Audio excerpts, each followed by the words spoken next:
साथीहरु खाने हैन त यस्तो मिठो आलुको ग्रेभीको तरकारी र यसलाई बनाउन यति सजिलो छ कि हजुरले 10 मिनेटमै बनाउन सक्नुहुन्छ यति मिठो आलु ग्रेभीको तरकारी। ल सुरु गरौँ है त कसरी बनाउँछ यति मिठो तरकारी। हामीलाई चाहिँ पहिला आलु, टमाटर र प्याज भइपुग्छ, अरु केही चाहिदैन।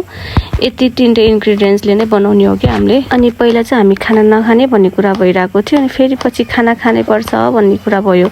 अनि त्यो पछि तरकारी के पकाउने त छिट्टो भन्ने भयो क्या। अनि मैले नि यही पकाउँछु म, सजिलो पनि हुन्छ छिटो पनि हुन्छ 10 मिनेटमा पाकिहाल्छ भनेर। अनि मैले आलुलाई चाहिँ मसिनो गरेर काटेँ, अनि यता चाहिँ अर्कोलाई चाहिँ अलि हल्का मसिनो गरेँ यसलाई चाहिँ। अनि प्याज पनि काटेँ, आलु र प्याज एकै ठाउँमा राखेर काटेँ। अनि तिनीहरूलाई चाहिँ अनि ग्राइन्डरमा हालेर अनि ग्राइन्ड गरिदिएँ कि मैले, सजिलो हुन्छ नि त।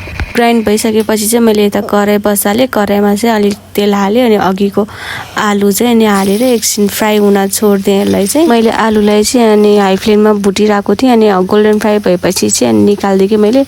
अनि त्यसमा अलिकति तेल थियो, त्यसमा चाहिँ मैले मेथी फुराएँ, अनि प्याज र आलुको ग्रेभीलाई चाहिँ मैले भुटेर अनि थोरै बेसन हालेर चलाएँ। अनि फेरि टमाटरलाई नै मैले ग्रेभी बनाएको थिएँ, अनि त्यसलाई नि हालेर अनि भुट्दिएँ मजासँग एकछिन। अनि त्यसपछि जिराको धुलो, नुन, अनि त्यो पछि अदुवा लसुनको पेस्ट हालेर अनि फेरि एकछिन चलाएर मजासँग पाक्ने गरेर चलाइसकेको थिएँ कि। मैले चाहिँ चामल पखालेको पानी राखेको थिएँ, अनि त्यसैमा हालेर अनि एकछिन चलाएर अनि छोप्दिएँ कि मैले अलि पाकोस् भनेर। राखेपछि चाहिँ एकछिन पाकिसकेपछि अनि खोलेर हेर्दा चाहिँ यतिको ग्रेभी भइसकेको थियो। अनि त्यसमा फेरि मैले अघि फ्राई गरेर राखेको आलुलाई नि त्यसमा हालेर अनि चलाएँ एकछिन चलाएर, अनि मजासँग चलाएको नि साथीहरु। अलिक पाक्नुपर्छ नि त, अहिले काँचो आलु पनि छ। अनि त्यसमा फेरि पानी हालेर मजासँग फेरि छड्काउने कि यसलाई एकछिन मजासँग छोपेर अनि छोप्दै पकाउँदै गर्नुपर्छ।